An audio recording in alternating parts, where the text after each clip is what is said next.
Welcome to the Medicine Path Podcast. I'm your host, Brian James.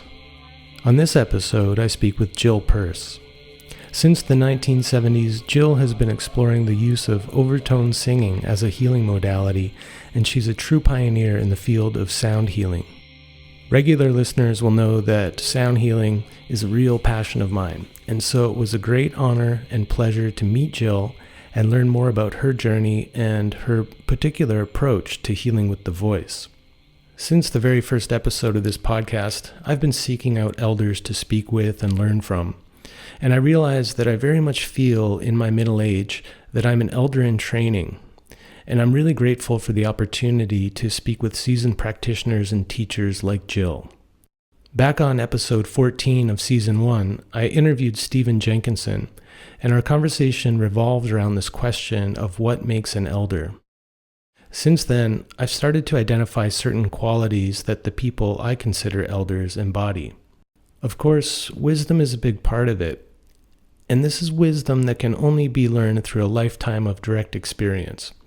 It's not something that can be learned through books or by listening to other teachers. The other qualities I've identified are humility, generosity, and a healthy sense of humor. The people I think of as the elders never seem to take themselves too seriously, and they aren't afraid to tell you when they don't know something, particularly something as mysterious as the nature of consciousness or how healing happens. Jill Purce definitely has all of these qualities in spades, and I hope that you enjoy this conversation as much as I did. Before we get to that, I just want to make a brief request to you, the listener. If you value these conversations, please take just a few moments to go and review this podcast on iTunes. It's an easy way to show your support and to give something back. If you'd like to support in other ways, you can go to medicinepathpodcast.com and click the support button. Now, please sit back and enjoy this conversation with Jill Purce on the Medicine Path.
Hi, Jill. Thanks for taking the time to speak with me. You're welcome. Nice to meet you, Ron. Nice to meet you too. I'm really excited about this conversation. So just to begin, I was wondering when you became interested in the healing potential of the voice. You've been doing this a long time, but do you remember those first moments where you started to tune into the voice as a source of healing? Yes, I think I was about 7 or 8. I was in Ireland. We used to spend the summers in Ireland, and my father was extremely eccentric. And one night he decided that we, meaning me, my brother, and I, my mother, and him, should go on to visit an island off the west coast of Ireland. And so we got in a boat, and the only other people on the boat were 3 women going home because it was night, And so we set off, and then a storm blew up, a really violent storm, and we were terrified. We thought we were going to drown. It was obvious we were going to drown. And then suddenly these 3 women in the back of the boat, dressed in black, like 3 crones in a row, started a kind of wailing chant. And this terror, this complete, I was so petrified, turned into a kind of ecstasy. and into a kind of blissfulness. And not only had all my fear evaporated, but the wind subsided and the storm abated, and the sea became calm, and we arrived. It was extraordinary. So this was the seed of my realization of the power of the human voice to not only change the human emotions, but also the elements themselves. So as a means of transformation, it was sort of rooted in me from that really early experience. Mm. And after that, did you start to sing more? Did you start to investigate healing forms of singing, using the voice, chanting? Like, when did that start to happen, like your practice and exploration? Well, that was much later. So then that experience, I was about 7 or 8, I can't remember exactly. And my mother was a concert pianist, so I was brought up in a house with 3 concert grands, and huge voluminous velvet dresses and things like that. And but I always kind of ran from that, really, because I didn't terribly get on with my mother, and so I didn't really want to be a part of it. And although interestingly, my godfather had a piano factory, and so when I was really little, my mother would hole up with my godfather in his office, and she'd take me along to this piano factory. And so while she was chatting to him, I'd be wandering around these disembodied actions and pianos, and full of very exotic, because they were all sort of European. In those days, England was full of English people, but these were exotic and European. They were Polish, and they were sort of French polishing and tuning all these pianos out of tune. So I had this, again, very weird, mysterious induction into the out of tuneness of Western music. All of these, I think, played out in my later kind of sense that I had to retune our music. So I started, I think, really getting, I became very interested in the effect of sound on matter. That started in the early 60s. And I was interested in how form comes into being. This was where I started working with the spiral as a kind of record of movement in time. And then in parallel with that, I saw the work of Hans Jenny, who was a student of Rudolf Steiner, who was doing the work with Faraday waves or chromatic patterns, showing what happens when you introduce sound into formless, seamless heaps of matter or films of liquid of different viscosities, and how just through the introduction of sound you got extraordinary patterns. So this made me realize that sound was a kind of creative force in itself. And then I think I was very early doing spiritual practices, and the ones which intrigued me most were sonorous, were chanting ones. So I was very early introduced to kind of Sufi zikrs, and then I met my Tibetan Lama in early 70s, and started doing very regular chanting pujas, and realized the extraordinary power of that. So I think those were the kind of seminal things that made me realize just how extraordinarily transformative and powerful, not just sound in general, but the human voice. And then in 71 to 74, I was living in Germany with Karl-Heinz Stockhausen, who was a very, very important composer in the Western art music scene. He created electronic music out of nothing, using sine waves and gradually adding in all the parameters of sound. And when I went to live and work with him in 71, the very first thing we did was we went on tour throughout Eastern North America with a piece called Stimmung, which he wrote in 1968 for harmonics, for a very simple form of vocal harmonics, with 6 singers sitting around singing on a B flat, doing that.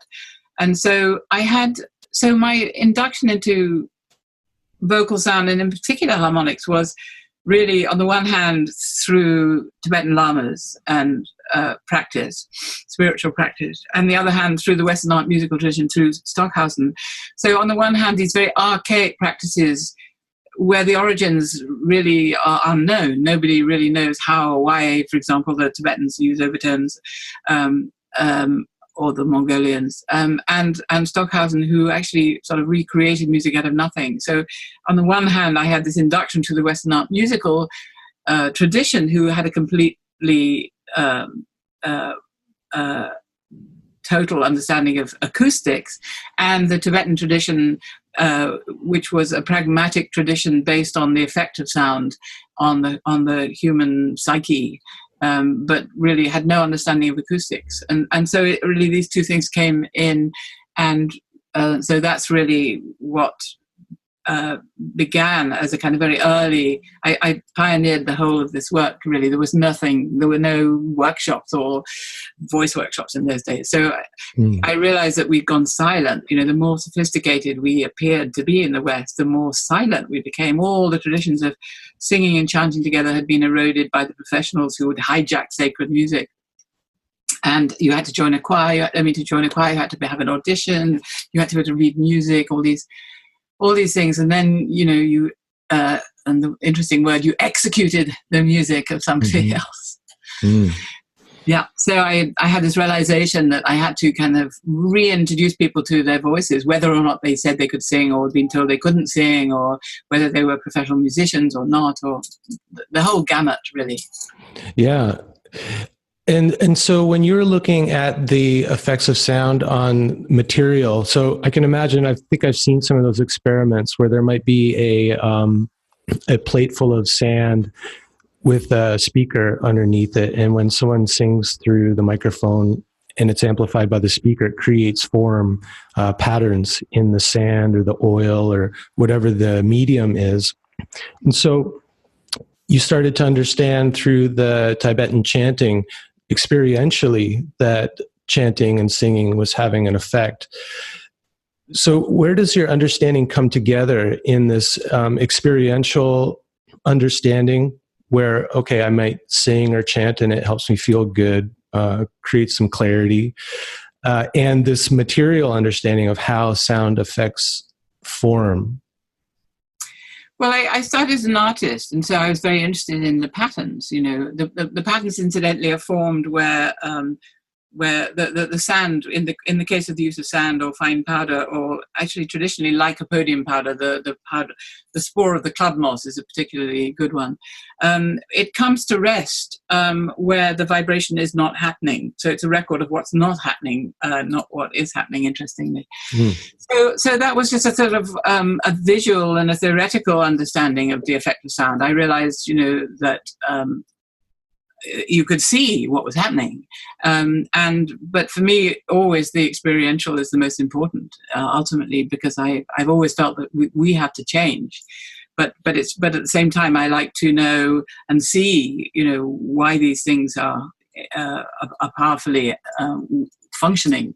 So they never really were separate. That seems to be a particularly Western thing, to want to see the effect, to want to know it intellectually or theoretically. Why do you think that is? Why do you think we have this desire to understand like what is actually happening instead of just trusting the experience?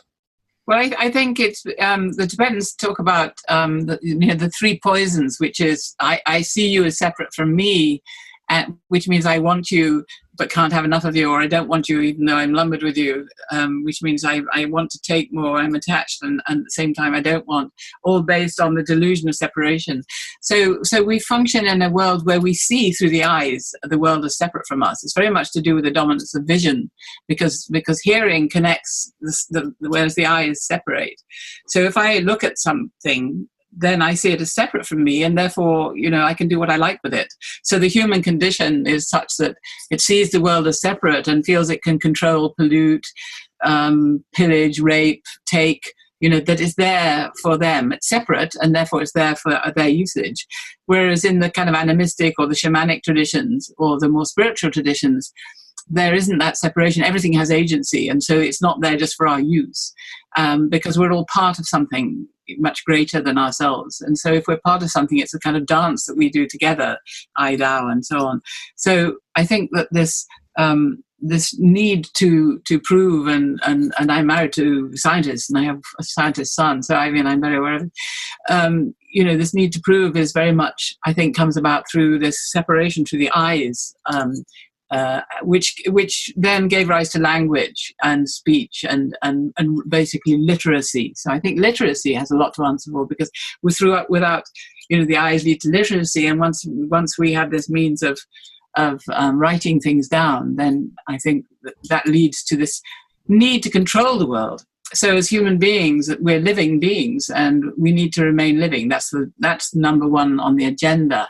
So traditionally, we remain living by chanting, by praising God. You praise God, then you ask for favors. Please bring the rains, but you praise first. So good manners. But as soon as you read and separate, and try and control the world through measuring. If I measure something today and it's the same as yesterday, then I predict it will be the same tomorrow, and I can remain alive. So this has to do with this fanatical counting that we started to do in the 17th century, and measuring. So it's all part of our attempt to control the world, and has led to us never being so out of control as we are now. It seems to me that this need for naming, knowing, categorization, locking into patterns, it seems to me like a way for us to feel secure in a very uncertain existence, where we are quite vulnerable and small when it comes down to it. Yeah, definitely. I mean, if you have a name for something, then you have control over it. You think you do. You think you do, yeah. But again, it's all part of that separation. If I see something as separate from me, and then I give it a name, then I have the burden of all the regrets of things I forgot to do about it in the past, and therefore the dreads of all the things I have to do about it in the future. So I've created time, which is a delusion. So, and then of course it feeds back, and I feel anxious because I didn't do it yesterday and I have to do it tomorrow. And so we're separate from the present, and isolated and afraid. Now, so I'm just wondering, there are some theories that because we are something like 75% water, that when we sing and chant, we're having the same kind of effect on our physical body as the voice or sound does on something like the powders that you were talking about, that somehow through sound we can restructure ourselves cellularly. Is that something that you believe in? Definitely. I mean, I there's no question that when you make sound, the whole system changes. There's no question about that. It's very hard to do experiments on to see exactly what's going on, because we're very complex beings, but we have multiple resonances, and there's no question that we entrain with the resonances around us. And, because we have the resonances of our movement, one foot in front of the other, this oscillatory fundamental resonance, which allows us to go from here to there. Then we have the sort of heartbeat, and then we have the rhythms of the brain, all the brain rhythms, and then we have the proteins oscillate. I mean, everything in us is rhythmic and oscillatory and resonant, as is everything in the world around us. And so if we aren't making sustained sound, then our system isn't resonating, and therefore we're isolated and separate from the world around us. So as soon as we start to activate those different resonances, we can then become in tune with the outside world, with internally coherent and coherent with each other. And only then can we be sound in mind and body. Yeah, and just to maybe help listeners understand this, so this isn't something that is too far out. When we're together in person, we will entrain to one another, and that might be through our breath rate. If you hang around with someone long enough, you'll start to fall into their breath rhythm, or they into your breath rhythm, or find a common breath rhythm. And this also happens on a mental level as well, where there are mirror neurons in the brain. So if someone is sitting with their arms crossed, you might find yourself just unconsciously crossing your arms or crossing your legs in the same way, smiling at each other. So this is something that's like very real and has been observed on many different levels. I have a very interesting example of this. Please. When Rupert and I got married in 1985, a long time ago, the photographer was a friend of mine. He didn't know Rupert, and he wasn't a wedding photographer. He was actually a Tibetan Buddhist and anyway.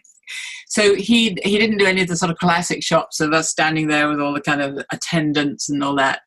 And he didn't really take pictures of Rupert. He just took pictures of me. So the bride is special at a wedding. You know, everybody wants to kiss the bride because they've got a kind of magic. So and we've got married in the church. And so outside the church, I was standing, and then everybody who came to the wedding, it was from the whole sort of, you know, societal, all my, you know, childhood friends, people who I'd known at university, at school, all these people throughout my entire life were there. And so one by one, I greeted them. And he took pictures of me greeting all these people one by one. And then when it came to sticking them in the album, I had this completely astonishing experience. I went into this whole kinesthetic kind of resonance with myself and the other person in the photograph. And I realized that when I greeted each of these people, if their smile went up, so did mine. If their smile went down, so did mine. If their eyes closed, so did mine. So I realized that there was this kind of complete mutual resonance between us when every time I met somebody. Because every time I looked at these pictures, my face went into a different resonance. And then finally, there was one picture of Rupert with this very amazing man called Sir George Trevelyan, who was a sort of famous person in those days, who used to declaim things and was very astonishing. And there was one picture of Rupert with him, and they looked identical. I mean, it was really extraordinary. So that's why we look like our cats and dogs. Yeah, it's kind of, people tell me I look like my dog all the time. Of course you do. Yeah, so then it just makes sense that if we're singing or toning together, that we're going to come into a resonance. And so you don't even need to sing and tone together, but as you were saying, you're just standing next to them. If you're in an agitated state and you stand next to somebody who's just come out of a 3-year retreat, your whole vibratory body goes and there's a kind of induction of order. Because when you meditate or when you're in any kind of a meditative state, your whole system is ordered. And so the chaos and the madness of normal emotional disturbances will all resonate with the person that you're standing next to. And because we do entrain as resonant systems. And so by using the voice, we're just making that even more intentional, if you like, more conscious. Mm-hmm. Yeah, it's actually a way to practice that. Yeah. And that's for me, the important thing is sonorous communities. I mean, one of the reasons why I do what I do is because I love the fact that when groups chant together, that all the boundaries between them dissolve, and we have a community. And so all the people who work with me, I mean, there's a real community of people who've done this together for a long time. I love that. That's something that I'm really trying to create more of, these opportunities for us to sing and chant together, because it just feels so good. Without understanding anything on a theoretical level or a molecular level, it just feels good. And I just trust that. Absolutely. So when you get together with groups, what are you doing? What does that sound like? Well, I do all kinds of different things, actually. So I started doing what I call the healing voice workshops, where we come together and first of all, I teach all kinds of different breathing and sonorous yogas. But when I was looking originally, when I first started doing this in the kind of early 70s, I wanted to start re-enchanting us. I mean, I felt we were disenchanted, and the remedy for being disenchanted is to chant, obviously. To be made magical through chanting is what to be re-enchanted means, to be enchanted. And there was no question that we felt and still feel disenchanted. So I was looking for a way of working with people which wasn't an arbitrary system, which was a kind of learned societal, cultural affair, like scales. Scales are cultural, so you have the Balinese scale, you have the pentatonic scale. These are all ways of dividing the octave that have accrued culturally. But I wanted something which went way beyond that, that was, to do with the fundamental nature of vibration, resonance, and acoustics on this planet, which wasn't a particular cultural agreement. And anyway, the Western scale was tempered in the 17th century with the popularity of pianos. Mm-hmm. So when keyboards became, household items, there was a real problem about changing key or being in tune, because the way that we used to tune from one note to 5 notes above it and 5 notes above that and 5 notes above that led to an overlap called the Pythagorean comma, a quarter of a semitone, and so it didn't meet. And so there was this huge problem in the 17th century of how to retune our scale in the West, and the end result was called the well-tempered, the tempered scale, which Bach celebrated with the well-tempered preludes and fugues for the preludes and fugues for the well-tempered clavier, the keyboard. And so all music since Bach has been out of tune. And so but the idea was that nobody would notice, and most people don't, so we live with it. But it seems to me a real pathology, a real sign of our whole society being out of tune.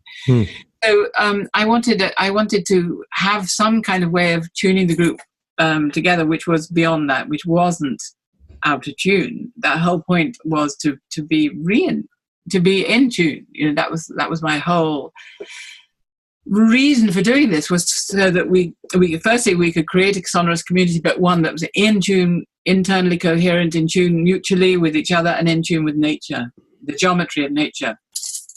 And so this is why I adopted this form of chanting, which I had encountered through Stimmung and through the Tibetan lamas, this form of chanting where you chant on a single note and you create the other notes at the same time by sequentially amplifying the resonant cavities in a different way, so that the internal sounds become audible as distinct pitches. So every note contains all these other sounds we don't normally hear. So it's like the rainbow. We know that white light contains the colors of the rainbow, but we only see it when it goes through a prism, through a raindrop or through a crystal dangling in our window, and then we see the rainbow colors, but we don't normally see them. And it's the same with sound. Every sound has all these rainbow sounds inside it, but we never hear them unless we filter. And it's not a prism in the case of hearing, it's a filter. Unless we filter them in such a way that we can then hear them. So, but they're there. So what I felt the need to find a way that was to do with the very fundamental nature of resonance and acoustics on this part of the universe. And so the harmonics were the way. And so I used this as a means to bring order into the system and allow people to sing in a way that was in tune, and you can't be out of tune on a single note anyway. So this meant that it's all about it's all relative. So you can only sing out of tune if you're singing 2 notes, and so with the harmonics you're just singing 1 note, and the rest comes about through resonance. So and at the time musicians hadn't heard of it either. Almost all musicians. So it was a real leveler between people who'd been told they couldn't sing and right up to the scale of professional dealers, and I've had everybody in between.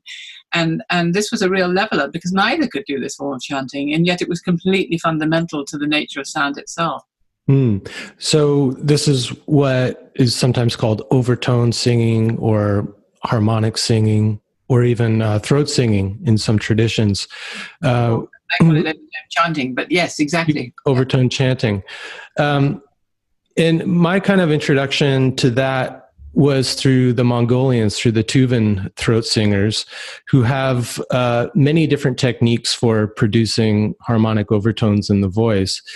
Is there a particular technique that you teach people that's easily accessible? Because some of these take quite a long time to develop and be quite difficult to pick up.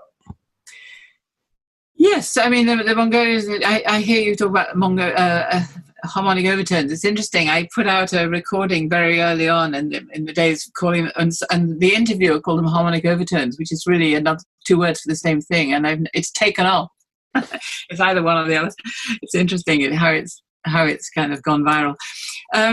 Yes, there are many different methods, as you say, and the Mongolians and Tuvans have 6 or 5 or 6, and the Tibetans have sort of 1. And so what I do is kind of 1, where you produce the fundamental in a kind of forced sort of way, and then just by changing the vocal cavities, I can demonstrate it.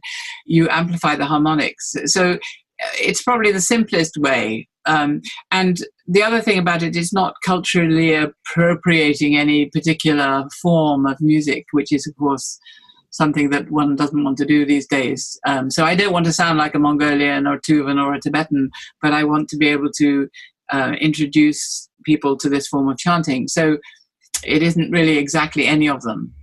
Mm-hmm. And so are you using the technique of curling the tongue up to create a smaller cavity in the mouth? Well, changing the cavity, yeah. Mm-hmm. Changing the cavity, yeah. So there's actually kind of two chambers, right? Yeah.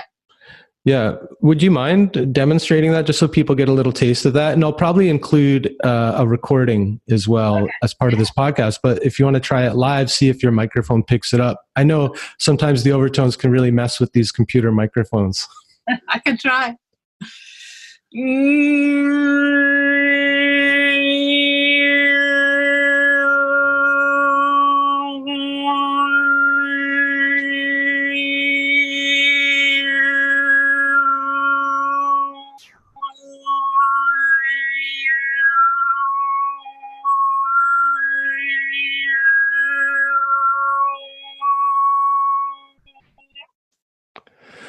That really came through. And actually, I think your microphone really highlighted the harmonics. You could really hear the... It's not the microphone, it's me. Yeah, I know. But you could hear the low end kind of drop out and just hear that ascending and descending scale.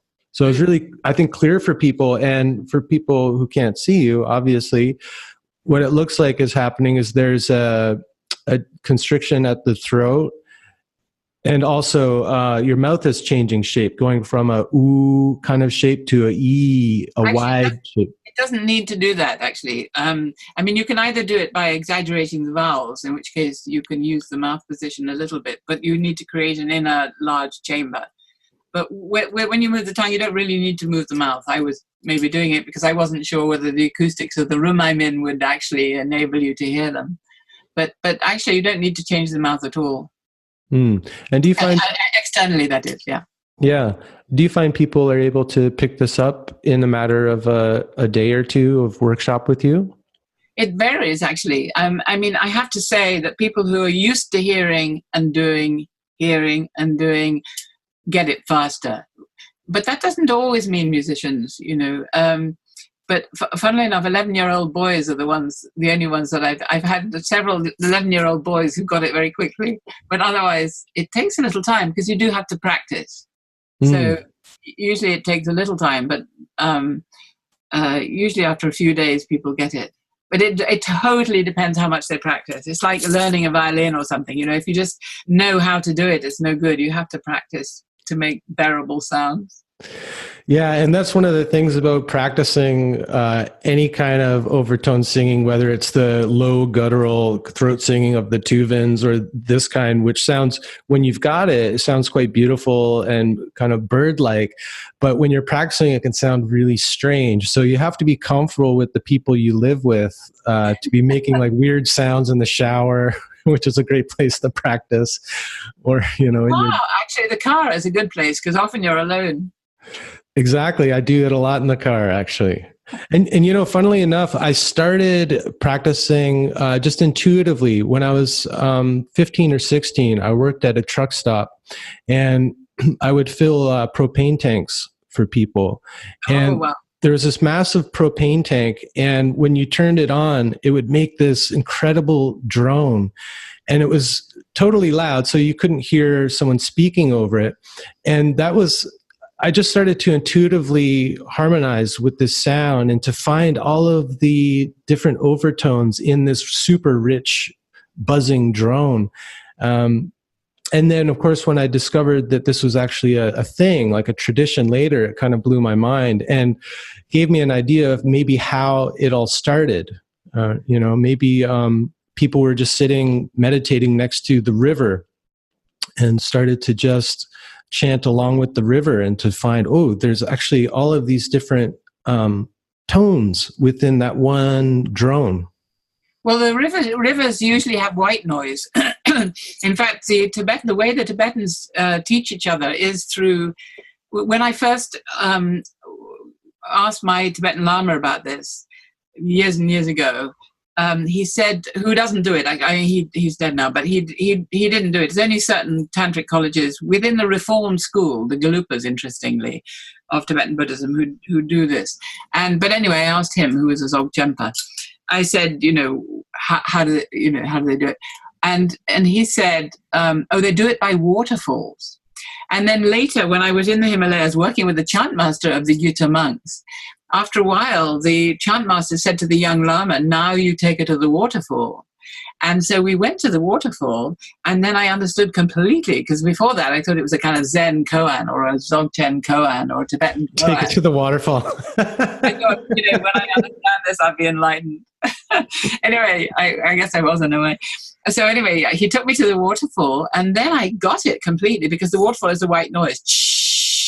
And when you get the harmonic, these high-pitched notes, which are put into relief by the white noise of the waterfall. So it's an amazing, the pragmatic sort of technique for learning without knowing anything about acoustics. Yeah. So the way you're describing it, it sounds like the white noise becomes a background that the overtone can stand out upon. Exactly, yes. But actually, you can also do it with your vacuum cleaner or your hairdryer. Anything, totally, yeah. And once you get into it, you'll find, that's what I find is anything that's creating a drone, I automatically start singing along with it. Exactly. which goes back to why I think, you said 11-year-old boys pick this up really quickly. And I know for me, my whole life, I've just been into making weird sounds. Yeah. And which kind of, I still do. I'm 45 now, but and it kind of drives my wife crazy sometimes, because I'll be doing the dishes, but I'll be singing along with the faucet and like. I don't know why boys do this more than girls, but they do. I don't know. Maybe it's just like an intuitive way to self-regulate all of our kind of rambunctious energy or something. I don't know. Maybe. Just like that intuitive sense of how to heal ourselves and bring ourselves into that coherent state that you talked about. I don't know. Yeah, I wonder, but it is interesting. But everybody can do it. That's some people say, "Oh, but I've got a very small mouth, or I've got a big tongue, or I've got false teeth, or I've got this or the other. Or, can I still do it?" And I say, "Yeah, anybody can do it." Yeah, and that's one of the things that I really love about sharing chanting with people is that chanting Sanskrit was my way back into using my voice, because I'd shut down my voice for many years. Like you were talking about, I went for an audition for a school play, Pirates of Penzance, back in, 8th or 9th grade. And I was trying out for the chorus, and I was told that my pitch wasn't good enough, and so I couldn't be part of the chorus, so they put me on the timpanis. Oh, no, terrible. And ever since then, I always had this idea that, I couldn't sing. Like I was a guitar player my whole life. I had really great ears, so I had a great sense of inner pitch, which actually frustrated me when I couldn't match that with my voice. So I didn't sing for a long time, or I would only sing by myself if nobody could hear. I would indulge in singing. And when I started to practice Sanskrit chanting as part of my yoga practice, it was like a doorway in, because in Vedic chanting, we're usually only dealing with 3 notes. And, I always used the drone. So there's something for me to resonate with. It gave me that foundation, that reference point. And I really loved it. Like it really started to open me up in different ways. And then after a few years of that, I had the opportunity to spend a week at Hollyhock in British Columbia with Sylvia Nakash. Oh, that's where I go. That's where I teach every year. Yeah, that's why I was thinking about it. And I spent a week with her, and her whole thing was on freeing your voice. And she uses some kind of harmonic stuff, but really her way in is teaching people simple ragas, simple scales, and learning how to improvise using the scale. Yeah. So all of this started to formulate for you back in the 70s and 80s. I'm wondering, you've been teaching workshops for many decades. How has your teaching developed over the years? Has it changed? Are you still discovering new things? Oh yes, well I do several kinds of teachings now. So the voice is one, as we've talked about, but then I do family constellations. So for the last sort of over 20 years now, I've been working with inherited traumas. So if in an earlier generation of somebody's family, there's been an interruption. So an interruption in what might be perceived as the flowering of a life. So early death, suicides, illness, mental illness, incarceration, injustices, abortions, adoptions either way, miscarriages, emigrations. Anything which interrupts what might be conceived as this notional full life, flowering life, causes a stable pattern of trauma to exist in the field of the family and ancestors, which gets passed down through the generations and seems to occupy somebody in every generation who has some kind of resonance with this earlier person, even if they didn't know this person existed, even if they had no idea what happened to them. And so somebody in every generation feels that they are in some way, embodying something which really isn't theirs, some difficulty or some... and so this is extraordinary. So the work is, and I use, between each person, I use sound and sort of trance dance and so forth. And so it's a way of using, the use of people to select other people in the group to represent these family members. And then in some completely mysterious way, they feel like them, speak like them, act like them. And you see the family through time, and you see the family through the eyes of multiple members of the same family, which is something that normally we never can. So normally we just see this little window of emotional response to, was I loved enough? Was I loved more or less than my siblings? Was I good enough? And that's about it. Whereas this is a whole, you see this sort of multiple perspective as a family through space and time, and where you can resolve all these unresolved issues in a very short time. And so the effect is completely astonishing. And other people who aren't present sort of ring up and say, what were you doing? Something was, I was changing. And, one person was staying with her mother and doing the weekend with me. And she came back on the second day. She said, you're not going to believe this, but my mother's been estranged from her 5 brothers and sisters for 26 years. They all telephoned yesterday while we were working. So it's about bringing in the outliers and the rejected ones and all the other members who've been forgotten. We say, we will remember you. Well, it's about remembering that which has been forgotten and bringing the whole system back together again, so that there's a kind of induction of order and everybody feels everybody gets to be in their rightful place. And so the ancestors can look kindly on the living, and it changes everything dramatically.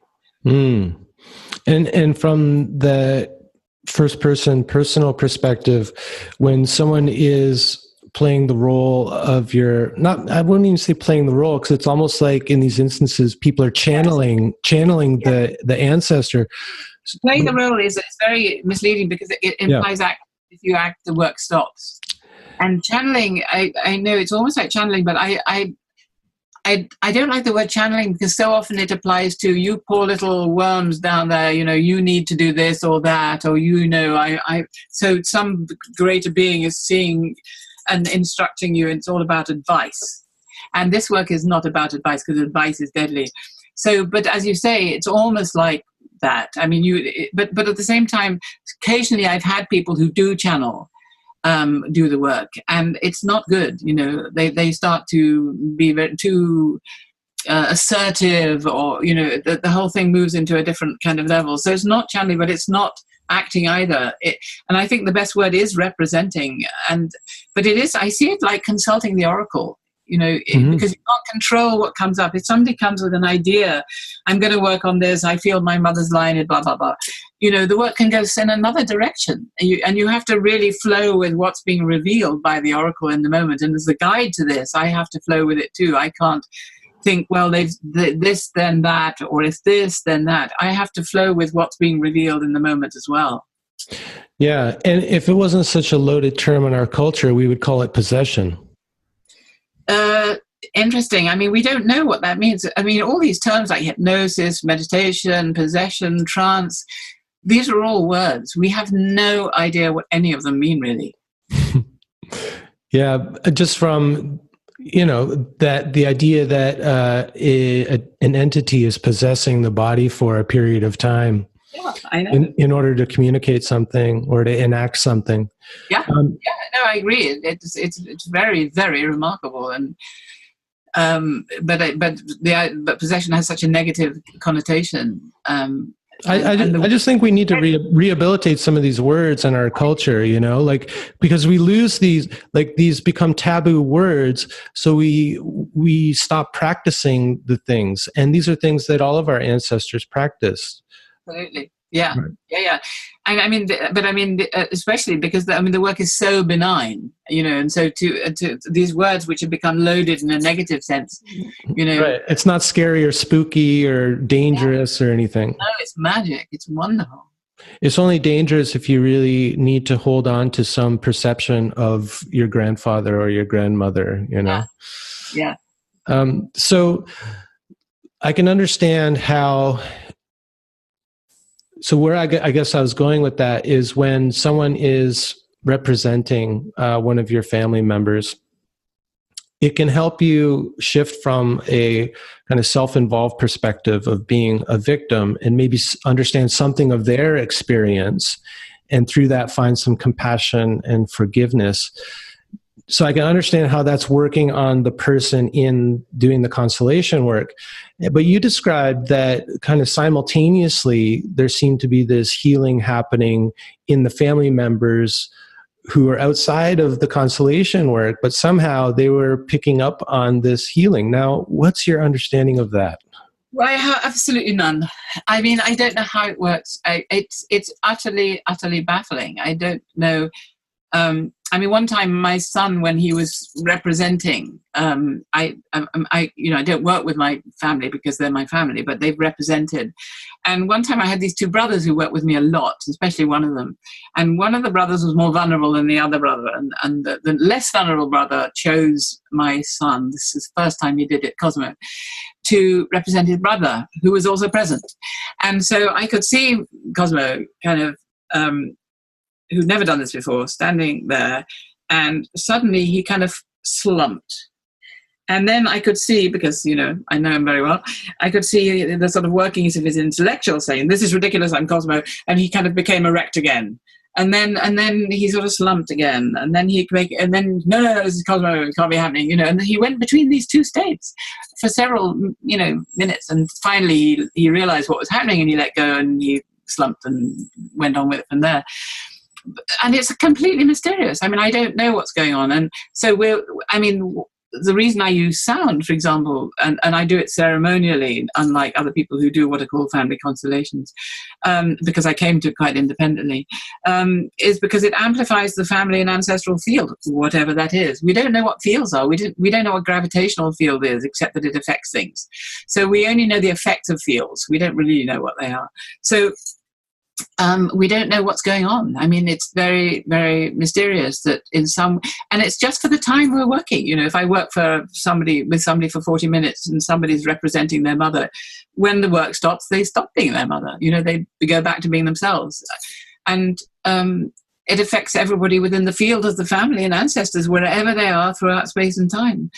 I mean, I've had many examples of that. I had another person who worked with me a lot. He came this time with his sister and her husband and her husband's mother, and when the brother was working, the work was very much about his sister, who was the vulnerable one in the family. And they came back on the second day and they said the same thing, you're not going to believe this, but, and they'd had a phone call from the sister who was having dinner with a friend, and at exactly the time we were working, the friend was saying to the sister, but you're changing, you're looking, what's happening, you're transforming before my eyes.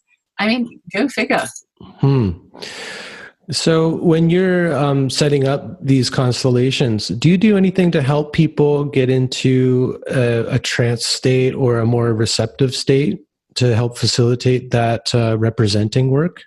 Yes, I mean, between each person we chant and we do a kind of a rotational trance dance. So not for very long, but just long enough to get people into a kind of, to dissolve the boundaries between the worlds, if you like, to make them more, I think of it as amplifying the family and ancestral field. So to dissolve the boundaries between people. So for me, the other thing is, for me, it's very important to do this work in a, I work ceremonially because I think it's important to embed what we do in a much higher reality, where in a kind of divine reality. I think that's very important.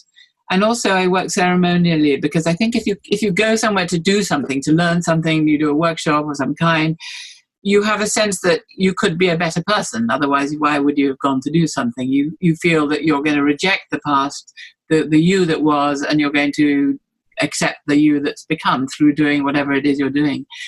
And if you then just go back to your community, they don't know you've changed. And so they just reflect like a jigsaw puzzle piece, the you that was, and then you remain the same. But if the context in which you're working, the human context, knows that you've changed, then they reflect back this new you and can support the new, because the new is difficult to sustain. And so I think it's very important to work ceremonially, and that's a very important part of my work. So that the witness can support the new you and knows, and that they know that that there's no going back. So I think it's very important. So I do this work within the context of sound and so forth. Very important.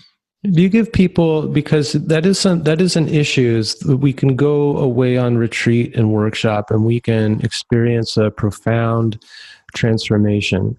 Then we go back into our nuclear family, where people have the same vision of us, they have the same ideas about us. They're kind of locked into it because they didn't go through the transformative workshop, and those patterns can be so strong as we end up just falling back into those old patterns.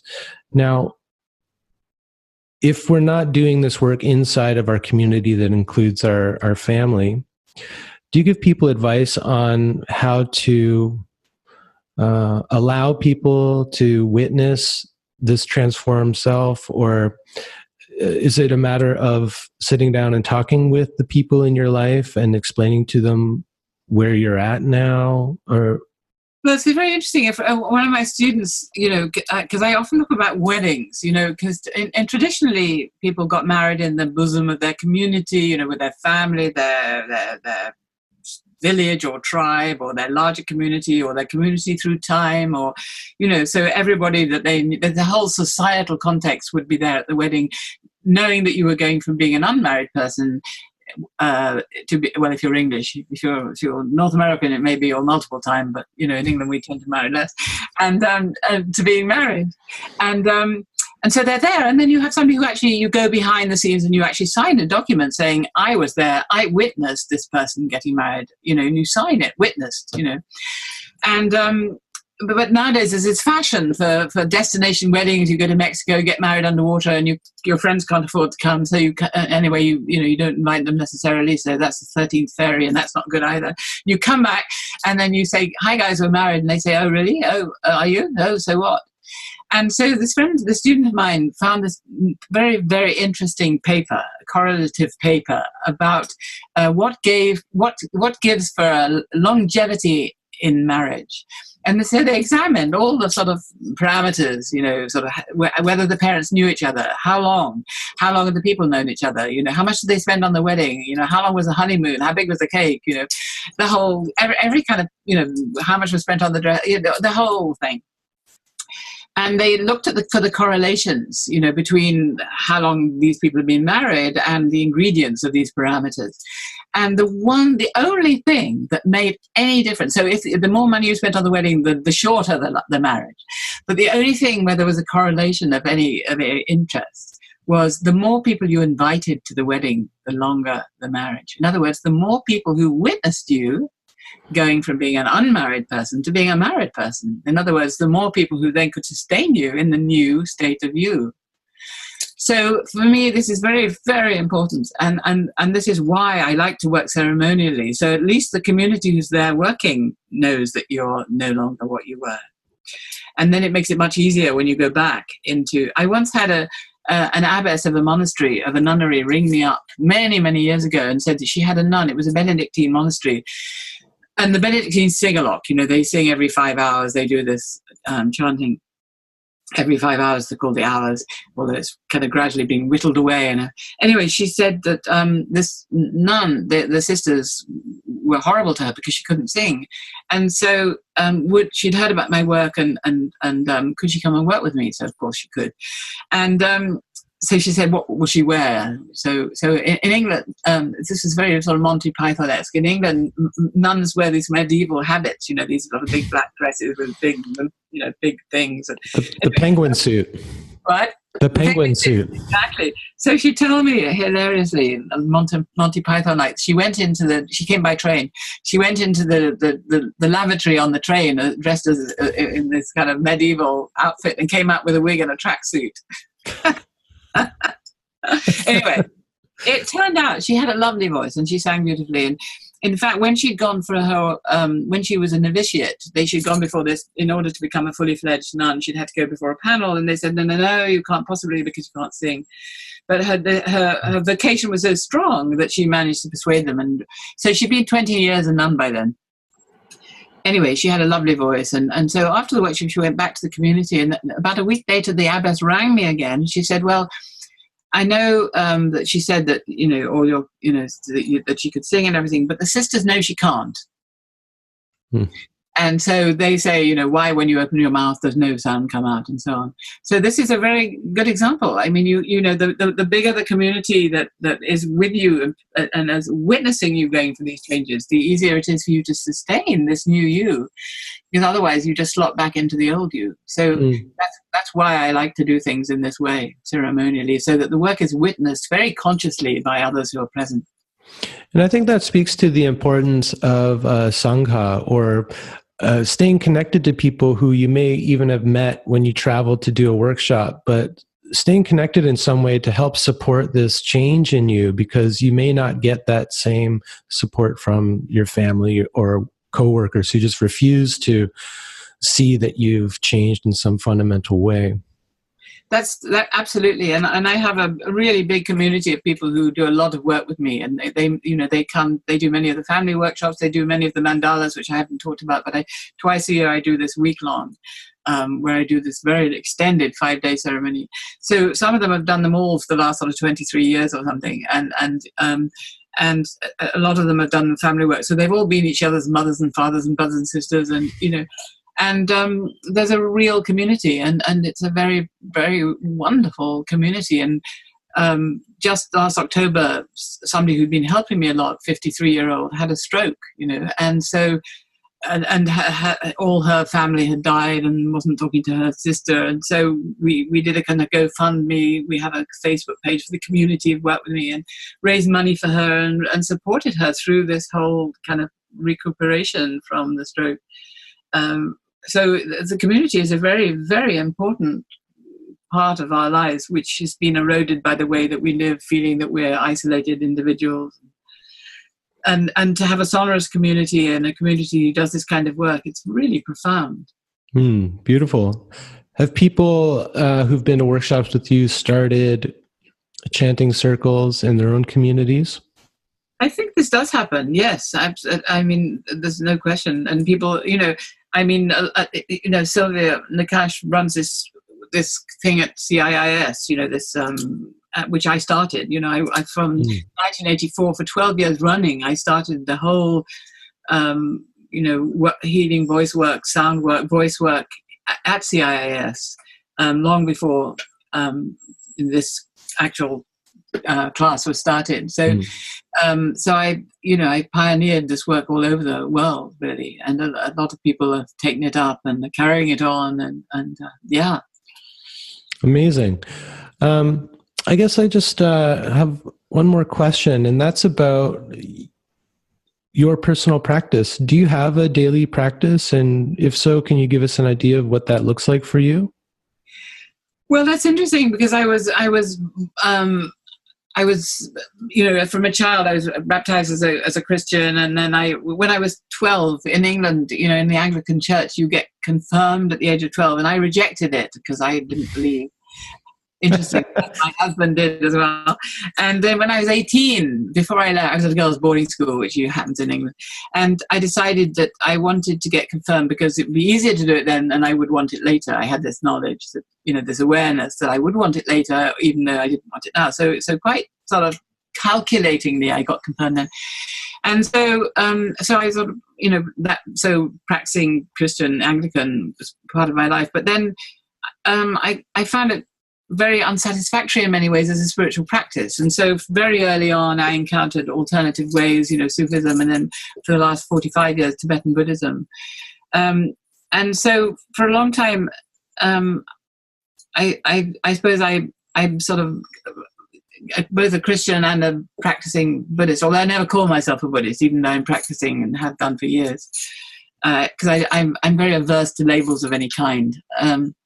So I have a foot in both worlds, really. But in terms of actual practice, my practice is definitely based in Tibetan Buddhism, because that seems to me much more based on sort of an understanding of the nature of the mind, whereas the Anglican practice has a kind of literalism about it, which I don't understand really. Whereas the Tibetan Buddhist practice is really based on, if you do this, then this happens. If you do that, then that happens. It has this extraordinary understanding of the nature of the mind, which has gone on for centuries in the Tibetan Buddhist community. In the beginning, when I met Tibetan Buddhism, it seemed very peculiar and baroque and strange, and I sort of rejected it until I found the teacher I worked with for years, where he had an understanding of the Western mind and had sort of peeled away some of the cultural accoutrements in a way that made it very profound. So my practice is based really in that, and it is a kind of chanting practice. That's a sort of long answer to your question. No, that's great, and it's something I've been thinking about more and more recently. I was also baptized Anglican, and I went to Sunday school when I was a kid, and I ended up going to a Catholic high school just because they had a great music program. But and we also did a production of Jesus Christ Superstar, which was really amazing. But interestingly enough, my explorations of yoga and plant medicines like ayahuasca have kind of reawakened this Christianity that seems to be in my DNA. Like when I'm in a state of samadhi after my yoga practice or chanting, when I'm connected to my heart, I have this feeling of that kind of Christ consciousness. And I've had this image come to mind of the Sacred Heart of Christ, him opening up his robes and pointing at his heart as if to say, the answer is here. And I find that just an interesting thing to hold. Like you, I also have a real problem with labels and putting these limitations on myself. But it's just been an interesting exploration of me of having this practice, which comes from predominantly Hindu culture, but having it somehow open me to the religious culture of my own ancestry. And then reading the memoir of my great-grandfather, they were Mennonites, reading his short memoir that he was able to write before he died, and him talking about playing music with others and having this experience of the heart. And somehow yoga has led me back to this aspect of spirituality and mysticism that is part of my ancestry, which is, Christian.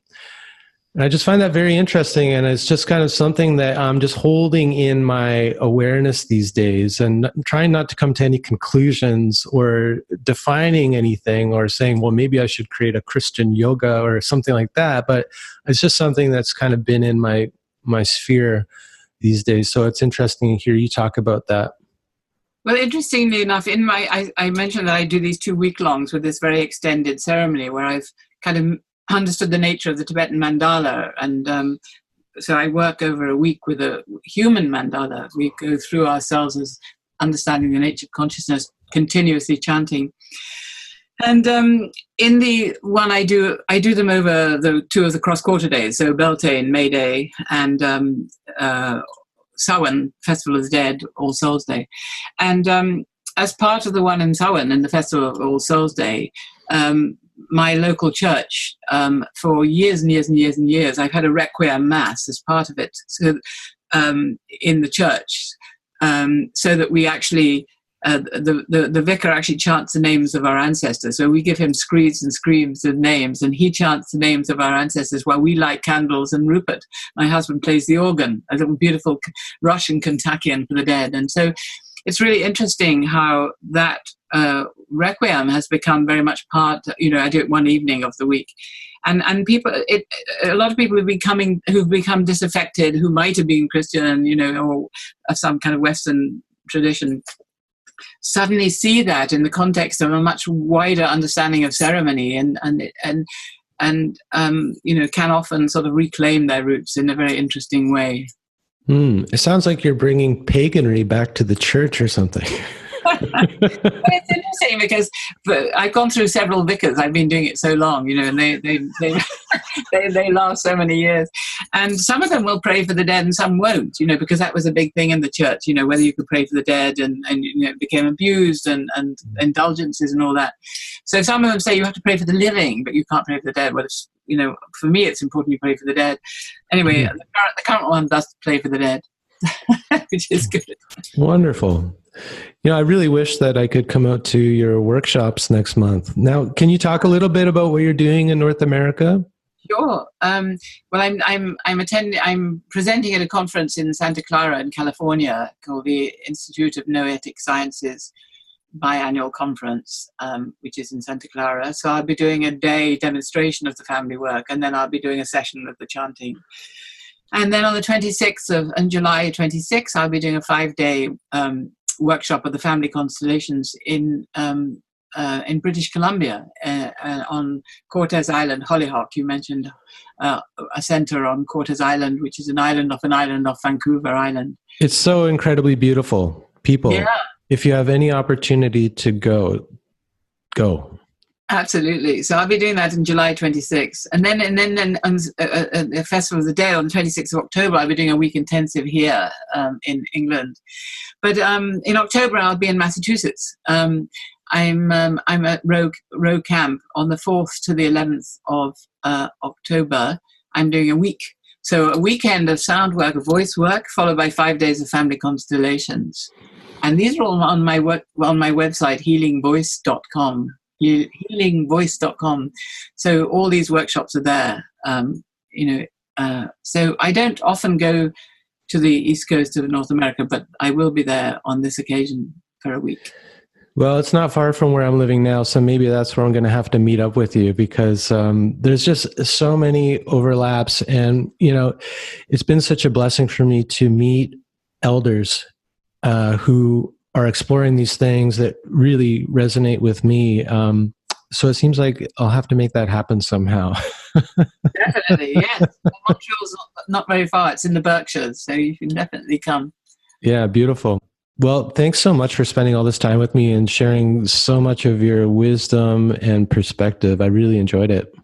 Yes, me too. Thank you. If you enjoyed this conversation, please consider leaving a review on iTunes or sharing it on social media. If you're looking for support on your medicine path, you can become a Patreon subscriber and gain access to hours of yoga practice resources, podcast extras, and a lot more. You can find out more about that at patreon.com/medicine path. And if you'd like more personal support, you can book an online session with me at medicinepathhealingarts.com. Thanks so much for listening. May the road rise up to meet you. May the wind be always at your back. May the sun shine warm upon your face. Until next time we meet on the Medicine Path.